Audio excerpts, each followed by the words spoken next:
drapeau flotte, l'hymne national retentit. Comme partout ailleurs au Sénégal, la rentrée est effective en Casamance. Seulement, pour certains élèves, c'est dans des abris provisoires qu'ils vont devoir entamer leur apprentissage. Ils sont assis à 5 élèves par table. Nous travaillons dans d'énormes difficultés. Avec cette fraîcheur-là, souvent les enfants ont des difficultés pour suivre. Le matin, quand on est là, souvent on les voit renfrogner. On a avec comme ça un enfant qui est exposé à une situation pareille, l'autre suit difficilement. L'après-midi aussi, les après-midi, c'est la même chose. Le soleil tape souvent sur nous, le vent. Nous respirons de la poussière. Dans le sud du pays, le taux brut de scolarisation avoisine 110%, plus que la moyenne nationale qui se situe entre 90 et 93%. Sur place, le besoin est réel, l'État en est conscient et il n'a pas croisé les bras. Ses partenaires, à travers le projet d'urgence d'appui à la reconstruction de la Casamance, ont construit ou réhabilité 141 salles de classe, toutes équipées. Avec donc les anciens bâtiments délabrés en banco. Beaucoup de parents d'élèves, vous n'allez pas croire, retirer leurs enfants de cette école pour les amener dans les écoles environnantes ou pour les amener à Ziguinchor. Aujourd'hui, c'est tout à fait le contraire. Les élèves étaient ici dans des abris provisoires qui n'étaient pas dans des états qui permettaient l'apprentissage. Maintenant que la réhabilitation était bien faite, ils ont équipé les classes encore de nouveaux matériels et les tables bancs qui se trouvaient dedans nous ont permis encore d'avoir un cumul de tables bancs qui nous permettent d'avoir un effectif encore plus important dans les classes. Non seulement qu'ils ont fait revenir leurs enfants de ces écoles environnantes, mais de Ziguinchor, même jusqu'à Dakar, des gens ramènent leurs enfants à l'école de Djibouti. Je suis content parce qu'ils ont construit une belle classe et nous allons travailler. Je suis très content parce que la classe a été bien construite. Financé par la Banque mondiale, le parc Andrax s'attelle aujourd'hui à la reconstruction des infrastructures. Ce volet se poursuit.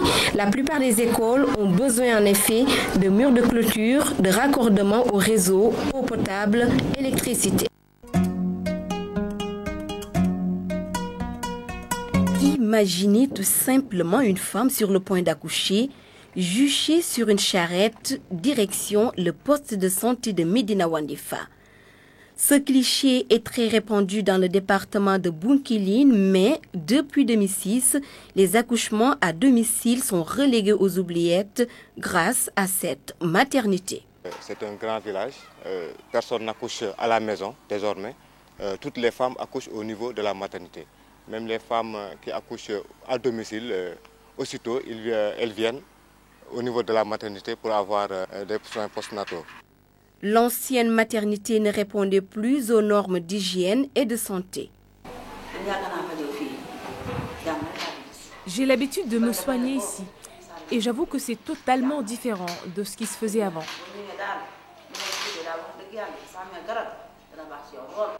Pour autant, ce poste de santé a besoin de plus de matériels adaptés et de ressources humaines qualifiées, une sage-femme par exemple. À 10 km de Ziguinchor, le village de Brin, dans l'arrondissement de Niassia.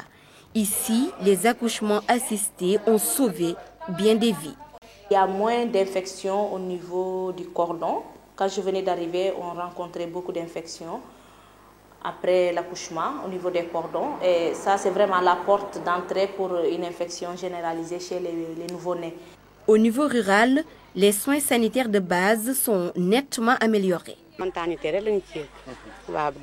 Je suis très contente et nous remercions ceux qui ont construit cette maternité. C'est un soulagement total. Les sages-femmes sont accueillantes et très compétentes en plus. L'ANDRAC a joué sa partition, je pense, dans le cadre de la reconstruction des structures sanitaires de base. Et je pense que là, du point de vue même ratio de couverture, en termes de structure de santé, on peut considérer que la région de Ziguinchor a un bon ratio parce que souvent les ratios de couverture se situent autour d'une structure de santé pour moins de 5000 habitants. Au village Émile Badiane, l'hôpital psychiatrique de Kenya a repris le service il y a 6 mois après 15 ans d'abandon. À vocation sous-régionale, il a fallu 340 millions de francs CFA pour la première phase de sa rénovation.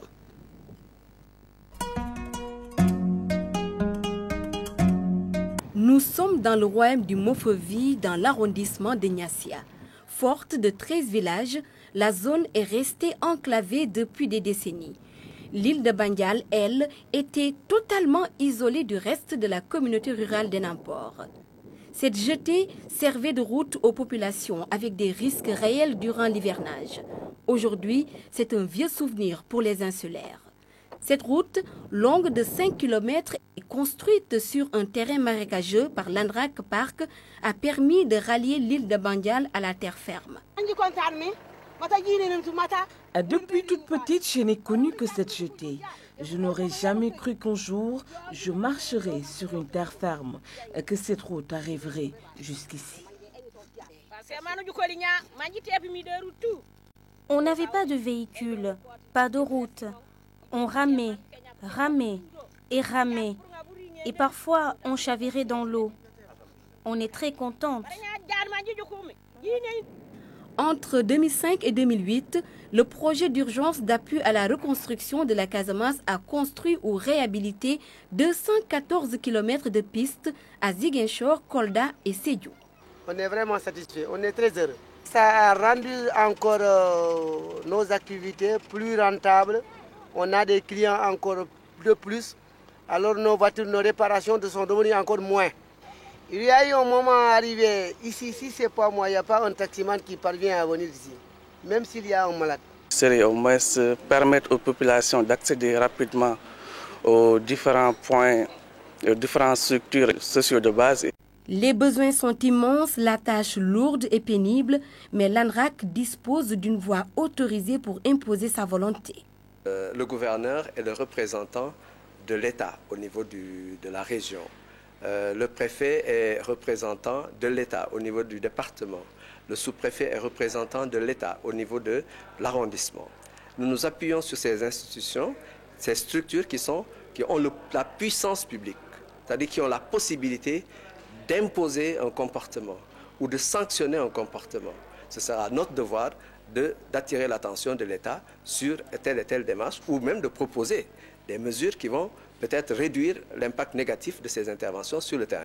L'impact des pistes de production n'est plus à démontrer, même s'il reste encore quelques zones à désenclaver. Toutefois, ces pistes ont déjà le mérite d'avoir considérablement amélioré les conditions de vie sur place.